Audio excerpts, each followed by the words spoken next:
जालन्यात महापालिका निवडणुकीच्या निमित्ताने राजकीय वातावरण प्रचंड तापलंय। भाजपचे ज्येष्ठ नेते रावसाहेब दानवे यांनी विद्यमान काँग्रेस खासदार कल्याण काळे आणि शिवसेना पक्षप्रमुख उद्धव ठाकरे यांच्यावर शब्दांच्या तुफा डागल्या आहेत। जालन्याचा खासदार हा मुका आणि बहिरा असून त्यांनी वर्षभरात कामं केली नाहीत तर त्यांना 10 उठबशा काढाव्या लागतील अशा शब्दात दानवेंनी कल्याण काळेंचा समाचार घेतलाय।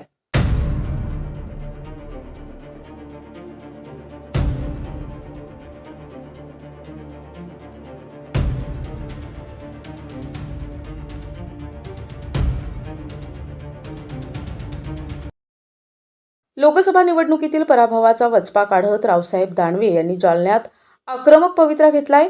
जालना शहरात आयोजित महापालिका निवडणुकीच्या प्रचार सभेत आपल्या खास शैलीत भाषण करताना त्यांनी खासदार कल्याण काळे यांच्यावर कडाडून टीका केली। दानवे म्हणाले की निवडून आल्यापासून जालन्याच्या विकासासाठी खासदारांनी तोंड उघडले नाही। जर दिलेल्या आश्वासनांची पूर्तता झाली नाही तर जनतेसमोर त्यांना उठाबशा काढाव्या लागतील। दरम्यान याच सभेत दानवेंनी उद्धव ठाकरे यांच्यावरही सडकून टीका केली।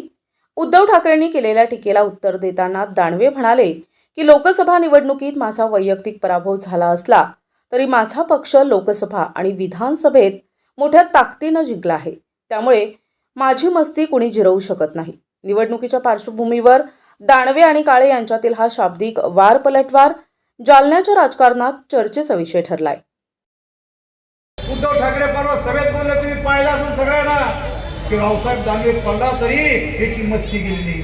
अरे ही मस्ती जाऊ शकत नाही, ती माणूसच तसा आहे। अरे मी हरलो पण मग पक्ष जिंकला। दिल्लीत आणि मुंबईत सरकार बनलं, अरे तो आता पक्षच हरला। मी हरलो सोडून द्या, मग पक्ष जिंकला, अरे पण तो अपक्ष बी हरला आणि तू बी हरला। भल्या माणसा आता मला सांगा काय? मागच्या वेळेस सांगितलं रावसाहेब दानवेचं भाजपमध्ये कोणी ऐकत नाही। माझं भाजप कोण म्हणतं? उद्धव ठाकरे। अरे माझं भाजपमध्ये चाललं नसतं तर गावचा सरपंच भाजपनं केलं नसतं। माझं चाललं नसतं मी 2 वेळेस आमदार झालो नसतो। माझं चाललं नसतं मी 5 वेळेस खासदार झालो नसतो। माझं चाललं नसतं तर केंद्रात 2दा मंत्री झालो नसतो। माझं चाललं नसतं तर मी राज्याचा अध्यक्ष झालो नसतो।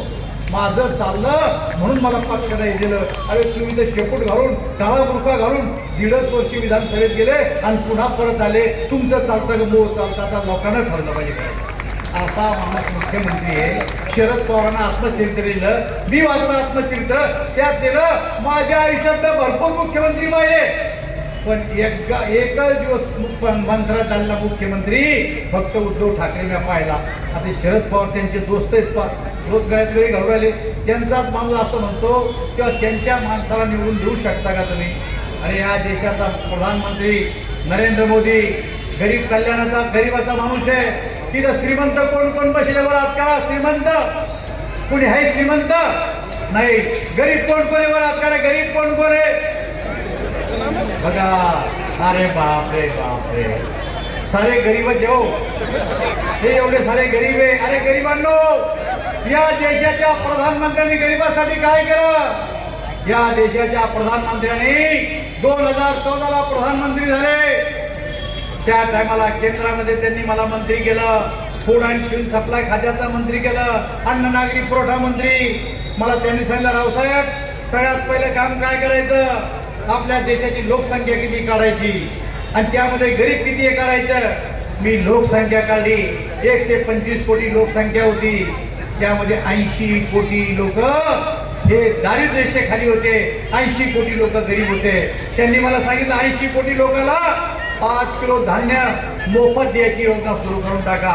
आम्ही 5 किलो धान्य मोफत द्यायला सुरुवात केली। कोण कोण राशन दुकानातून धान्य घेतं वर हात करा? हे बघा, पा गरीब तुमचं घेता का नाही? वर हात करा घेत असेल तर। हे बाई किती गरीब बसले बिचारे आमच्याकडं 5 किलो धान्य द्यायला मोफत सुरुवात केली। केवळ एवढंच नाही, त्यांनी सांगितलं का महिला आहेत आपल्या, त्या बिचाऱ्या शेतात जातात, काड्या आणतात, चुलीमध्ये काड्या घालतात, फुकणीने धूर फुकतात, नाकात धूर जातो, तोंडात धूर जातो, डोळ्यात धूर जातो, डोळे खराब होते। 10 कोटी महिलांना 100 रुपयामध्ये गॅसचं कनेक्शन द्यायचं। कोणाला मिळालं का गॅस? मला सांगा वर हात करून। हे बाई आईला गॅस मिळाला। आता का त्याच्या ओळखी आई उभा राहा, जरा उभा राहा, आई तुम्ही उभा राहा, तुम्ही उभा राहा। हे आईला गॅस मिळाला। मोदीजी तुमच्या ओळखीचे होते का? मामा मावशी आहेत का? कोण तहसीलदार कोणी ओळखीचा आहे का? या बाईला गॅस मिळाला. पहिला गॅस कोणाच्या घरी राहायचा? फौजदार, तहसीलदार, आमदार, खासदार. तुमच्या घरात आहे काही कोणी नाही. पण 80 कोटी गरिबाची यादी मोदीजवळ आहे. त्या दोघी जणी शेजारीच बसलेले. या 80 कोटी लोक, 80 कोटी गरिबात ह्या दोघी जणी बी आल्या पहा. प्रतिनिधी निकिता गुंजकर, NTV न्यूज मराठी, जालना.